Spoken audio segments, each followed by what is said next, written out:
on the walk down to the Pioneer Village, I do think that it is worth taking a slight detour onto Ocean Avenue, for Ocean Avenue to be specific, because if you are a fan of Hocus Pocus, you will know that that is Dani's house, and that's where we are headed.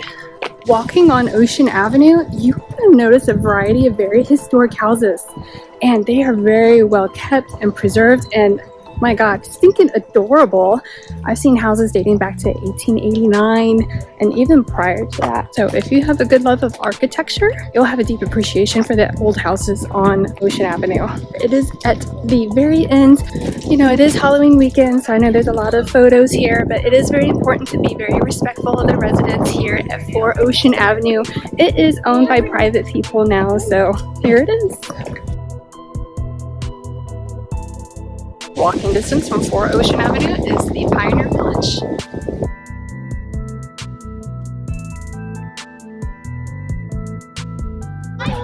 Here at the Pioneer Village, you can also go inside some of the huts or some of the cottages, so you can get a better idea of what it was like to live in the 1600s.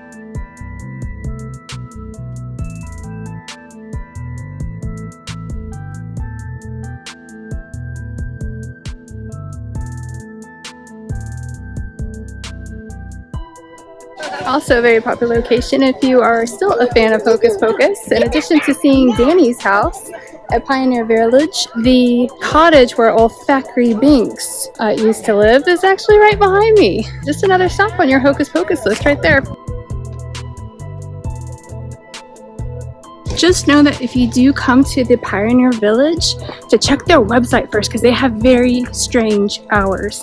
It is a very small village, but I think it's worth it. It is difficult to celebrate Halloween without candy. So let's head over to the Ye Olde pepper candy shop that sells a very old recipe of candy that I've heard good things about.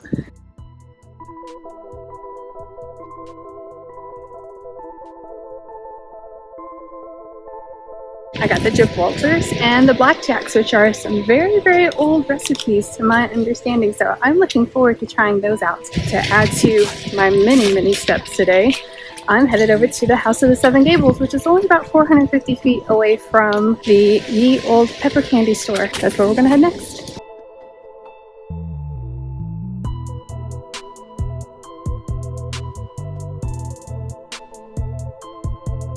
Surprisingly, I have a very quiet corner at the House of Seven Gables, so why not a better time than to test out some of this candy from the Ye Olde pepper candy store.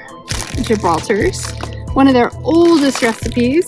It's known as America's oldest candy company, established in 1806. Well known for their peppermint Gibraltars as well as their Blackjacks. This is an old-fashioned molasses candy stick, circa 1830. These are not from 1830. I think that'd be kind of disgusting. But the recipe originates from 1830. From, if I recall correctly, the owner's wife created these. It's a pretty good story about the store if you're ever curious. I'll put the link down below. Let's give them a try. It's like a variety of Gibraltars, peppermint and lemon. You know, to be honest, I don't really like either, but I'm always game for trying something once. So the lemon is already in my hand, so we'll go ahead and try the lemon Gibraltar. It's like bark. It tastes like a cough drop. I'm not a fan, but I respect the recipe.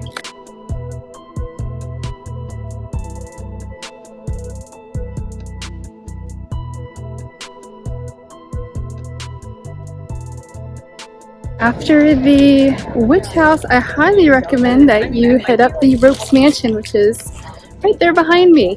It's not even 200 feet away from the Witch Mansion, and if that building looks familiar to you, that is because it is also on Hocus Pocus.